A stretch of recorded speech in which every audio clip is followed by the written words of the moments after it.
sent to us engineers to come to Las Vegas to help us extract data from the vehicle.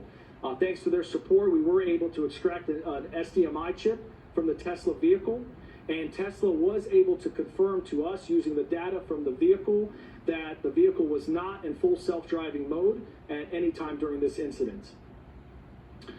Finally, the last category just to touch on is motive, which I know everyone is very eager to try to understand and be able to explain what happened. I'll reiterate what the sheriff said is we still have a large volume of data to go through and a lot of content to go through. As you know, with any one of our devices, there's thousands, if not millions, of videos and photos and documents and web history and all of those things that need to be analyzed. But with that, just as a preview for as we get information, we're trying to be as transparent as possible. There were a couple pieces of content we thought were important to share for now. One is in the note application, he seemed to have two letters.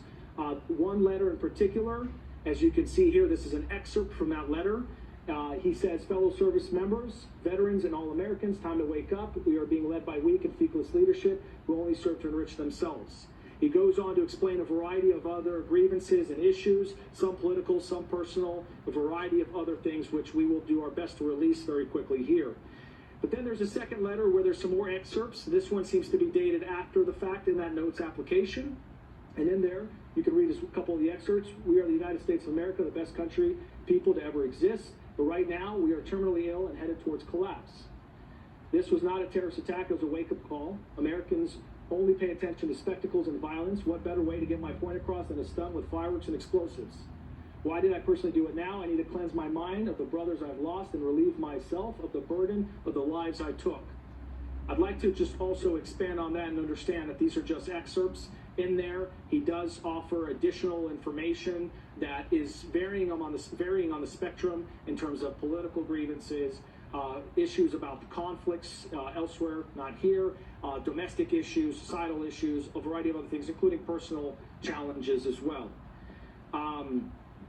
We are intending to release those initial letters so people can understand best they can what the person's thought process was at one point in time. However, please understand there is still a lot more content to go through, and that may change. There may be a lot more information that we recover that explains either more or shows a change in mindset at different times.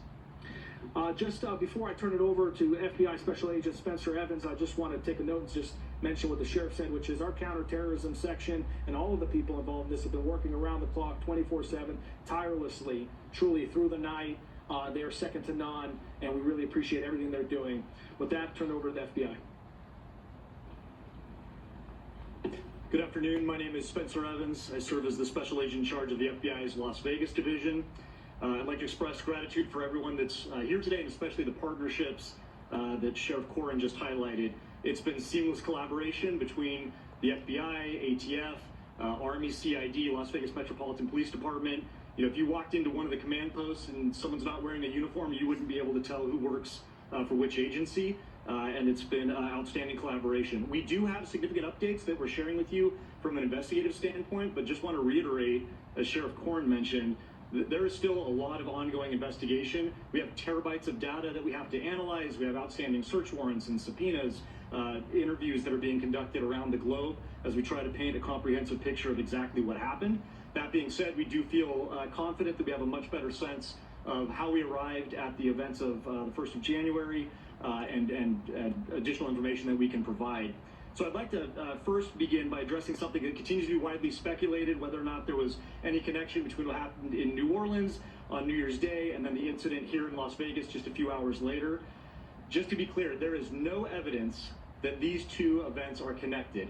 The only things that we have connecting them are incidental, what we believe to be coincidental similarities in that both vehicles were rented through the same service, that they were both subjects served in the military, that they both stayed at an Airbnb, things like that.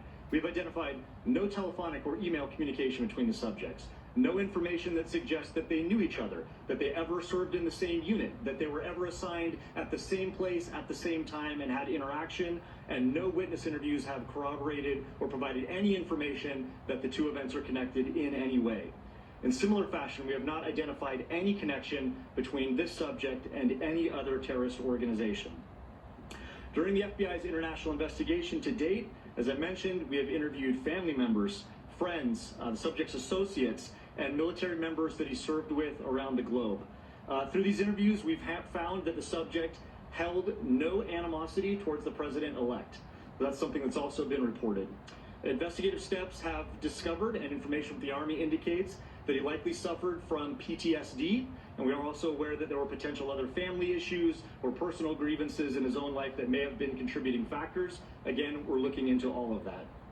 It's evident that the subject considered, planned, and thoughtfully prepared for this act alone. That's what we believe, and we have no information to the contrary.